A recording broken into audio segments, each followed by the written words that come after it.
Yo, what's up, y'all? Cali Green Too Fresh here, holding it down for CarnivalSpirits. We those ninjas in action, and this is the very first edition of Interview with the Juggalo. Now, I gotta give props real quick to my boy Rain Man. He used to do this show called Interview with the Juggalo way back in the day, and a few years back he said that, you know, it'd be cool if I ran with the name, and I just never really did.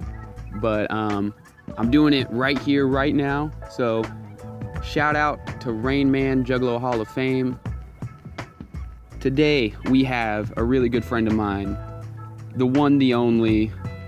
A lot of y'all may know him as Critical Error on YouTube. I know him as Goatboy. What's up, man? What's up, man?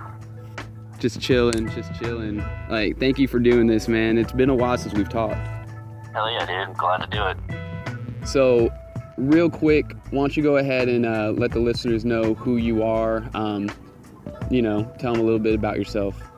Well, I mean, name's Goatboy. Been at Juggalo 17 years now. Started YouTube 2008, 2009, somewhere around there. Kind of been on and off that thing for quite a while. Had many different accounts. I've been banned I don't know how many times. But yeah. Man, you said 17 years? Yep. Holy fucking shit.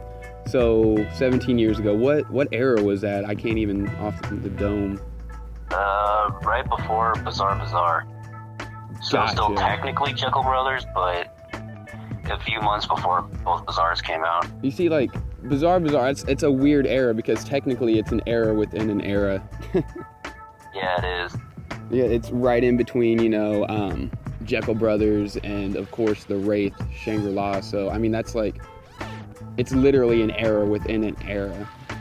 And one of my personal favorites. So, YouTube. How did you get started doing YouTube? Honestly, that's a hard one to answer. I started watching, you know, just random videos and stuff, and I, you know, came across people like Crazy McCormick and Child's Play Ninja. And I just started making response videos to them, and that's just kind of how it happened. And I just started making my own. Well, that's what's up. I know, like, you haven't really been doing videos that much for, you know, a few years now, though. Yeah, and having a computer, then didn't have a computer, had a computer, didn't have a computer, you know, ran through a few of them. They don't like me too well, apparently. But I got another laptop, so I may make videos again eventually. Also, kind of life, you know, happens, and you kind of just fall out of doing stuff. So that also kind of happened. But I may come back at some point. These live stream things are kind of fun, so I may start doing some of those on my channel eventually. Well, hell yeah. Like, I would love to see you come back to YouTube. It's been different, you know, like, we used to interact a lot, I know, back in the day. You're one of the first people I actually watched that got me interested, so, you know. That's what's up. I remember it was like you, CPN, there's a few. It's been so long now. But you were part of a collab group back in the day, Juggalo's Online. I don't remember, was it Reboot? It might have been. I'm not sure which one it was. It was one of the many incarnations of that channel, but yeah. Yeah, there's quite a few. I want to say it was Reboot, because I was on Reloaded, which was the one that was after the one you were on. So I mean, that's been so long ago though, and neither of those channels really lasted that long, honestly. Yeah. It's crazy, like, looking back, you know, all the years of YouTube and how it's evolved. Yeah, it goes through phases. It'd be like a ton of us on, and then there'd be like nobody, and it'd be dead, and then we all come back, and then, you know, it just kind of cycles. It's weird.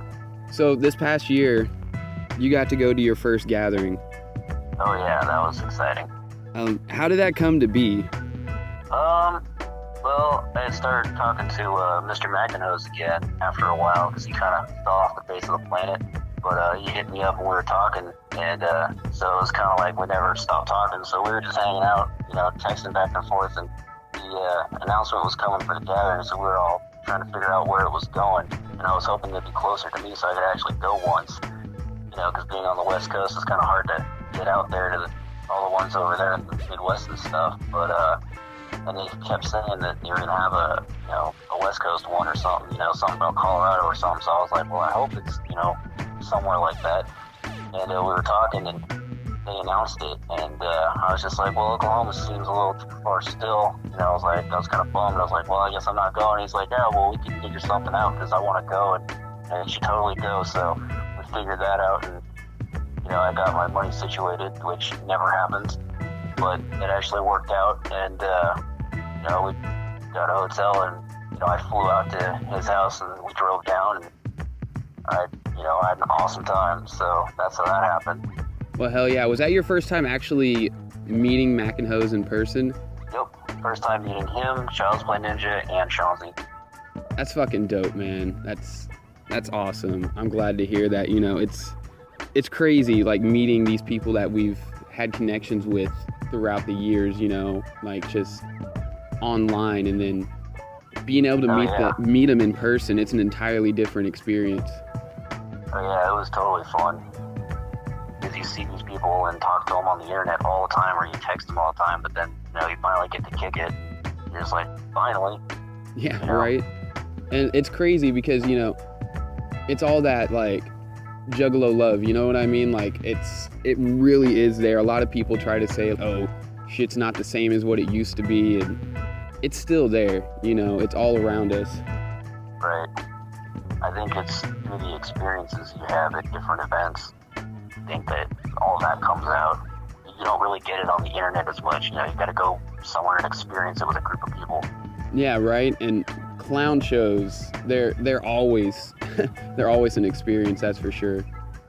Oh yeah. You're down there in the pit, covered in Faygo, arm over arm with someone you don't even fucking know, singing word for word. It's the shit. Like, yeah. It's like no other, like, concert experience I've ever been to, and I've been to quite a few, as have you. Oh yeah. But, like, I mean, yeah, you get instances like that in, like, the metal world, the punk world, whatnot, but there's just a distinct difference, I feel personally, between, like, Juggalos and other groups. Oh, of course. So, I mean, like, you come from more of a metalhead background. Yep. And how would you compare, like, metalheads and Juggalos? Well, metalheads, from what I experienced, tend to be more lone wolf, kind of, unless they all come together in a group, you just kind of show up at a show. You don't really talk to most people unless they're super drunk, and they're the happy drunks that just like to talk. But most of the time, people just kind of stand there with their hands, their arms crossed or whatever. They just don't really want to hang out or talk to anybody. But Juggalos, it doesn't matter who you are, what you look like, what group you're part of, whatever. They'll come, just say what's up and just start talking about whatever. And you feel like you've known these people forever, and you just met them 5 minutes ago. So it's a totally different experience. Yeah, like, I remember when I was in high school, and I was all over the place. I knew people in all the different groups, and I hung out with, like, a group of, like, outcasts that were just all over the place. But we didn't hang out too far from where the metalheads hung out at lunch, and they would always meet up at the same spot, and they would stand there with their arms crossed the entire lunch period and just basically kind of, like, whisper to each other and give head nods. Every once in a while, just say, "Look at that guy over there, what a fucking idiot." Just, like, nod heads. Every once in a while, they would wild out. Someone would, bust out some music or something. You'd see them headbanging and shit. But for the most part, they just stood there with their arms crossed. And, like, at shows, like, it's the same thing. It's a completely different atmosphere. Yeah. Like, at a metal show, you get those people in the pit who are, like, the pit enforcers. And they're going around looking for people to bash heads, and it's just a totally different atmosphere, I think. Yeah.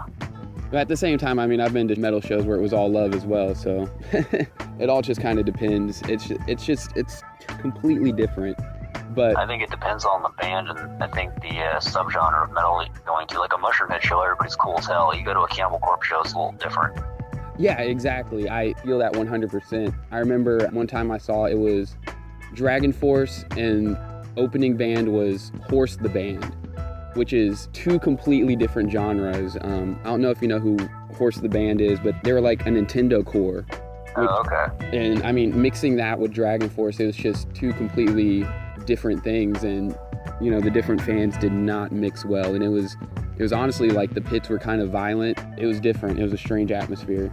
Because I mean, like Dragonforce being power metal, that's like, you know, it's all melodic singing, a lot of chanting, but having like the Horse the Band kids there, like the more like hardcore kids mixed in with it, it was a weird experience. Yeah, I've had some strange experiences like that too with Fear Factory played with, I think it was the Browning. So like all their fans were, you know, a bunch of 14-year-old girls, and then all the Fear Factory fans are all older, so we're all just kind of standing there like, okay, this is kind of weird. It was definitely different. You just made me jealous, bro. I'm pretty sure I have not seen Fear Factory live. You just made me super jealous. Oh, man. I know Dino used to come into my Hot Topic when I worked at Universal Studios. He would come in there every so often.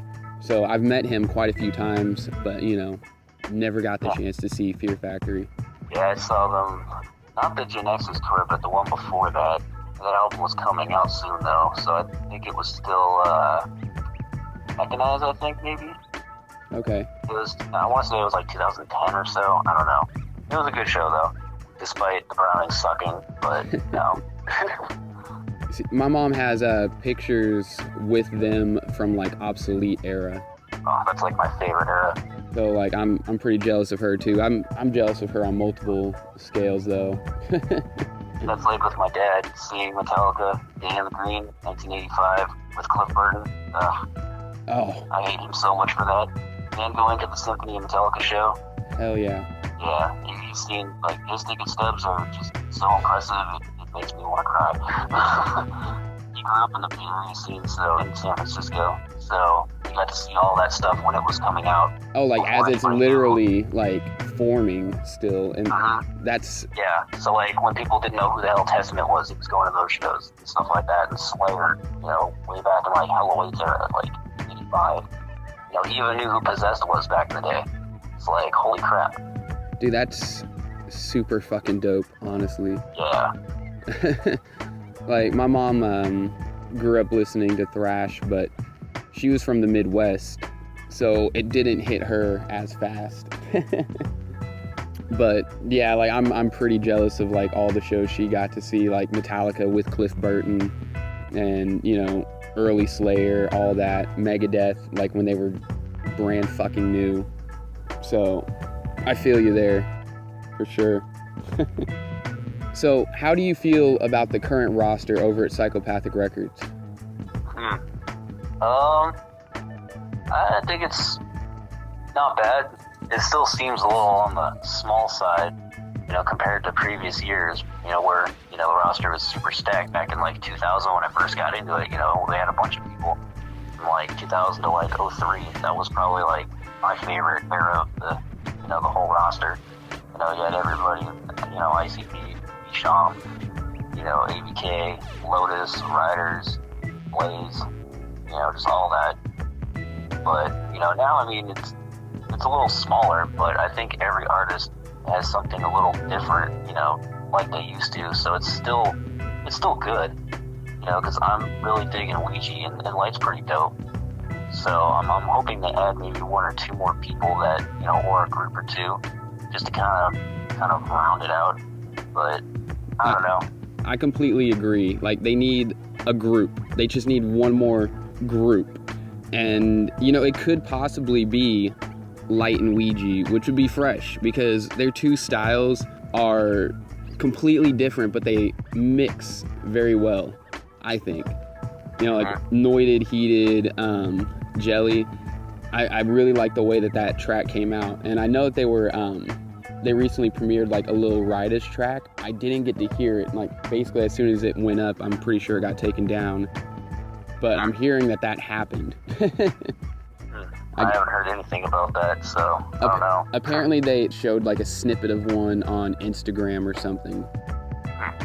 But we did you know, over here at CarnivalSpirits, we did the video where we talked about the possibility of Lil Riders, And, I still don't know how I feel about that. And, like, just the name and the kind of concept, I get it. It's because they're supposed to be the new generation. But, I mean, at the same time, Big Hoodoo falls into the newer generation. Even though he has 2 albums out, he still is that new era of Psychopathic. So it's like, it would only make sense for, like, all 3 of them to do something as opposed to just, you know what I mean? Like, they just need to do a Riders with the entire roster, drop the Lil. We don't need the Lil Riders, we just need the Riders. Yeah, I still think, they should scrap that name and, kind of change it up a little bit. Like I said in my comment on that video, I think since their styles are, a little different, and, LYTE seems to be more on the positive side, and Ouija's kind of on the darker side, they should do a, good versus evil thing, where they I remember that comment. Either, trade back tracks or trade back verses, kind of going at each other a little bit or something, like a good versus evil thing. I don't know. I think it would be cool because it'd be a nice, interesting concept, and it'd be something different. But I don't know. That would be mad fresh. I could perfectly envision that, the good side and the bad side going against each other, like in an album. That would be fresh. Like, I know me and Panic, we have a group, Dopamine, and on the first Ninjas in Action, that's kind of what we did with our track that we released. We did one side from the killer, like his perspective, which was Panic, and then I was on the perspective of the husband who found his dead wife. So I think it'd be dope, for real, for them to do like a good versus evil. So aside from Psychopathic Records, well, actually, no, let's stay on Psychopathic. Fuck that. We have more to talk about. There's a new fucking Joker's card coming out. So before we direct in a different area, let's talk about this Joker's card. How are you feeling about Fearless Fred Fury? Honestly, I wasn't too sure about the name, but it's starting to grow on me, and I love the image. As soon as I saw the image, I knew it was just going to be like old school, ICP, the way we want it. I can tell it's going to be dark and just wicked. So I'm stoked for it. The image itself, it's a really powerful image, whereas I like Marvelous Missing Link and I like Mighty Death Pop. But whenever we first got those images, I remember being like, really? Like, kind of like, yeah. Ooh, I don't know about this. I mean, it's definitely an improvement as far as look goes, if you ask me. Oh, I agree with that completely. I do think those OXC records, those faces do kind of fit the themes of the music, though, because once you hear the music, the faces make more sense. So I think we'll get that with this, too. But I think it'll be closer to what we think it's going to be. Yeah. And that's the thing, is that they're good albums, and after listening to them, like, the images, they grow on you. I can look at Mighty Death Pop now, and I like it. But when it first came out, I just remember having that feeling like, ooh, where are we going with this? Yeah. Like, the best part about the Mighty Death Pop, though, was whenever the actual album was released and him throwing up the Wicked Clown on it, that just made it that much fresher. Just getting that first image, like, I remember, like, the second face was dope, but looking at the first face, like, I don't know about that. Yeah, well, I think they also, it was kind of funny when they came out when it was pink and yellow, and then they changed it to purple and yellow. Yeah. Because everybody was bitching about the pink. They're like, what the hell kind of faggoty shit is that? Yeah, I mean, I was kind of the same way, because I was kind of like, really, pink? I was like, what is this, an ice cream cone? Like, I don't get it. Yeah, and I mean, this deck just is so different. Bang Pow Boom, that image, that was a pretty dope image. I'm not gonna lie. I liked that image, and I remember when it came out being like, what is this? Is this a new Joker's card? Is this the beginning of something new? And speculation going around, and then it ended up being a new Joker's card. But how do you feel about this deck so far compared to the first? Well, I mean, it obviously doesn't hold a candle to the first 6, but, if you don't compare it to that one, then, by itself as its own deck and its own, series, it's not bad. It's starting out a little different, but if you just don't, you take away all the expectations from the first 6 and kind of look at it that way, it's starting to grow on me a bit. It's not bad. At first I was kind of like, I don't know where this is going. Not really feeling it, but, then I just kind of forgot about the first 6 and just said, okay, that's all dark and wicked. This is all, happy and more, light-sided. Let's kind of look at it that way. I was like, okay, I can see where they're going with this. I'm okay with it.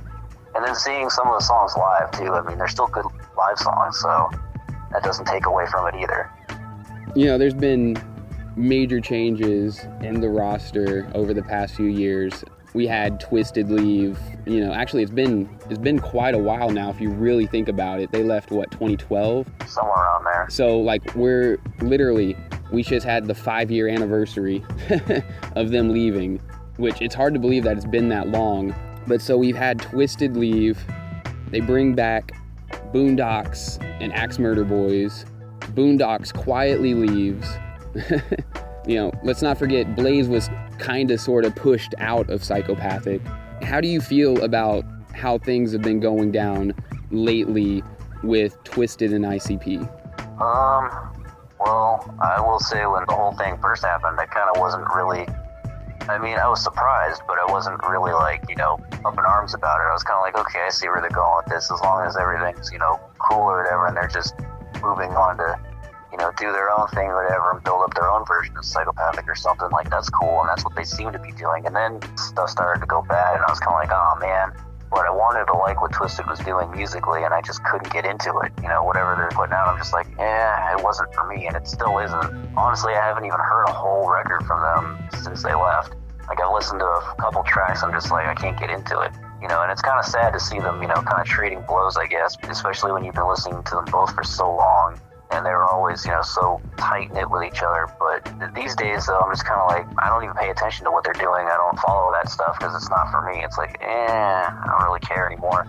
Plus, it just seems whatever they're saying or doing is just kind of petty. And I'm like, So, I mean, that's where I'm at with it. I'm just like, Magic Ninja stuff is just not, I ignore all of it. So you're basically saying you don't keep up with anything like Magic Ninja related? Not really. I mean, I see things from other people posting stuff, but I don't go looking for it. I'm not a fan, so I'm not clinging to like when their next shows are and all this other stuff, and, you know, following it like I, you know, do with Psychopathic, which is what I wanted to do, but, you know, it's not the way things worked out, I guess. You know, I just can't emotionally invest myself into it, so, you know, it is what it is. I'll admit it's tough. it's hard to put all the bullshit aside because, you know, like we were saying earlier, Juggalos are just so well connected, and to have Twisted being so disconnected, it's heartbreaking. Like, honestly. For me, it was just like what CPN said about the whole March thing. As soon as I heard the comments about the March and what they really think about it, I was just like, okay, that's it, I'm done, because that's what hurts. You know, hearing that and hearing them basically just push away everything that they've been saying for the past however many years, you know, past 20 years, about how they always have our backs and always be down. Now they're basically turning their backs on it, saying, nope, you know, we don't really care because we think it's all a bunch of crap. And that just kind of hurts. But the thing is, too, is that they're basically going back on what they have previously said and what they were previously invested in, because think about it, Psychopathic Cypher 3, I mean, go back to those ciphers and they're referencing the Juggalo gang thing and they're talking about it, and, you know, they're acting like they have our backs, basically, and how we're not a gang. And then whenever ICP decides to try and do something about it, to have them turn their backs. And I honestly think that it has nothing to do with us. It's clearly them and ICP, but it being a march dedicated for us, that's where it's now personal, because it is for us. You know, put your differences aside, come together for this. I mean, they were able to come together to do Lotus, even though, you know, the last Lotus album, it was dope, but it did have a different vibe to it. There's no getting around it. It was different. It didn't feel the same. So it's like, I could see that. Yeah, it's like, if you guys why can't you just put the differences aside for the Juggalos? Because that's what it's about. It's about the people that have been showing support through all these years. Because I remember whenever Twisted, when they were new and they were just coming out, I remember picking up Most Tasteless when it was brand fucking new. I remember Juggalos hating on Twisted. And then for them to have come as far as they did, just to take it all and somewhat crumple it up like, you know, trash, throw it away. That's how I feel like a lot of people took that situation. Yep. Well, I'll say I was one of those people back in the day that used to crap on them when I first heard them. Because one of my friends, when I told them I liked ICP, they showed me, most tasteless, and I thought they were just a cheap rip-off ICP, and I was like, I don't like this crap. And then I heard Spin the Bottle, though, and I liked that song. So then a couple months later, once Bizarre and Freak Show came out, I got Freak Show, and then I kind of changed my mind, and I was like, okay, well, this is actually really good. I'm stupid. Especially not realizing they were on the same label at the time, because she didn't tell me that when she showed me the CD, so I didn't know, being green and all that, but... Well, that's the thing with Twisted, their early albums, they started winning people over with Freak Show. That was the album where people were like, okay, these guys are down, but when Most Tasteless came out, they did kind of come off as that imitation ICP. They were... even look back at the comics, the Pendulum comics. What are they to ICP in that? What are they to ICP in Big Money Hustlers? That is kind of what they were. They were the ones that were shadowing ICP. And you can't hate on them for wanting to step out of the shadow, because that's ultimately what they wanted. They wanted to step out from the shadow and put a little spotlight on themselves, but then they just let situations get way too personal, I think.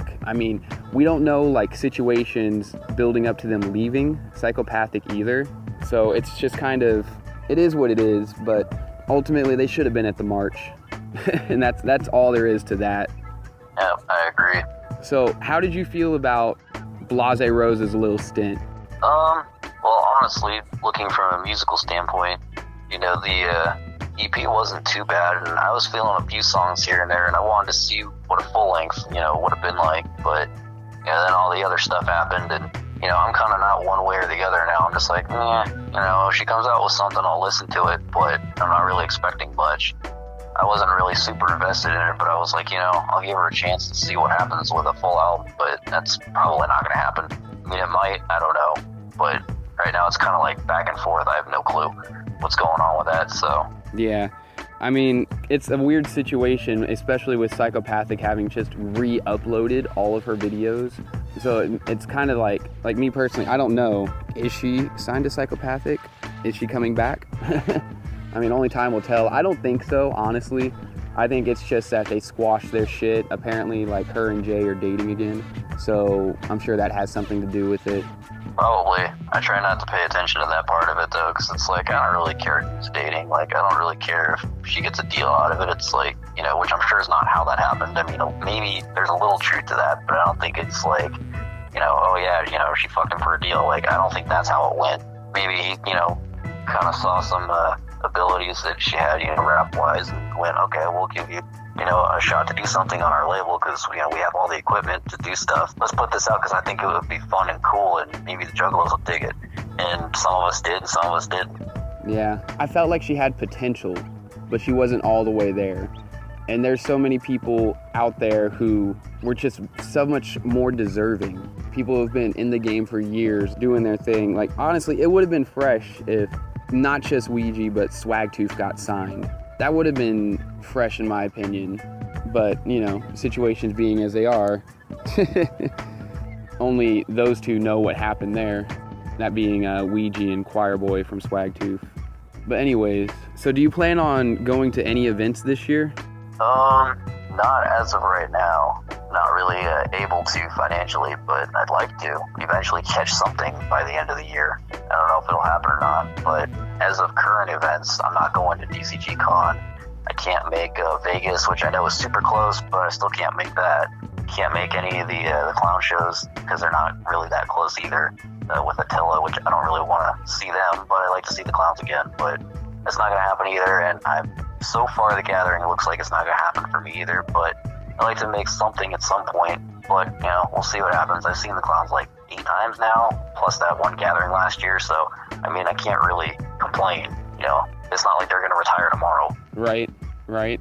Speaking of the gathering, how was that Shangri-La set? That was amazing. I honestly don't really know how to describe it. Just everybody singing this, lyrics to just uplifting, happy songs, putting your arm around the people next to you. I mean, I had Mankini next to me, arms around each other, just, you know, looking back, singing, you know, crossing that bridge. I mean, that was just, I mean, I'm speechless, you know, to even try to explain it. It was just so fun. I could only imagine. I remember that album coming out and having such mixed emotions.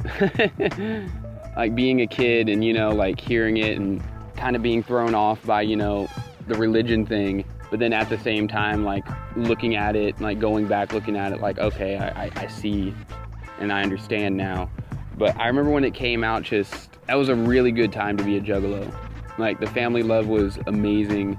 It was just, it was an amazing era. For sure.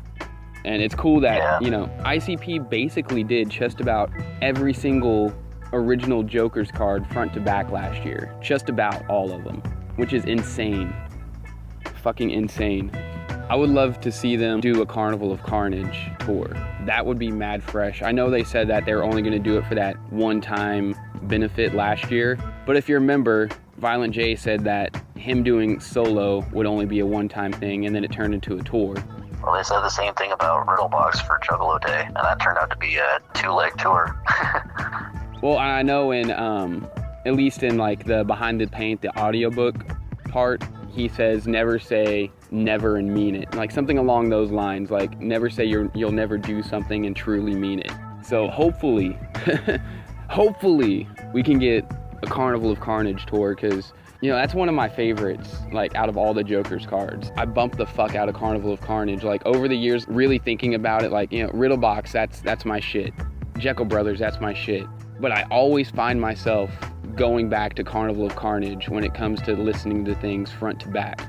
I think it's that just kind of, like, primitive, early era clown vibe that, you know, it really pulls me in. Well, I think that the lyrics and the themes of the album are actually more relevant to today than they have been for quite a while if you look back through history. Oh, for sure. For sure. I think that's definitely why people come back to it a lot more now than they used to. I know I do. You know, and that's like, I haven't even thought of that. You just helped me realize something, Goatboy. Thank you. Because I've noticed that, like, over the last few years, that's been the one album I've been bumping the heaviest, is Carnival of Carnage. And it's been over, like, the last 3-4 years. I just keep coming back to that album. And that's crazy. Well, shit, Goatboy, I'm gonna wrap this up here. Is there anything you'd like to say? Final words, shout-outs? Not really.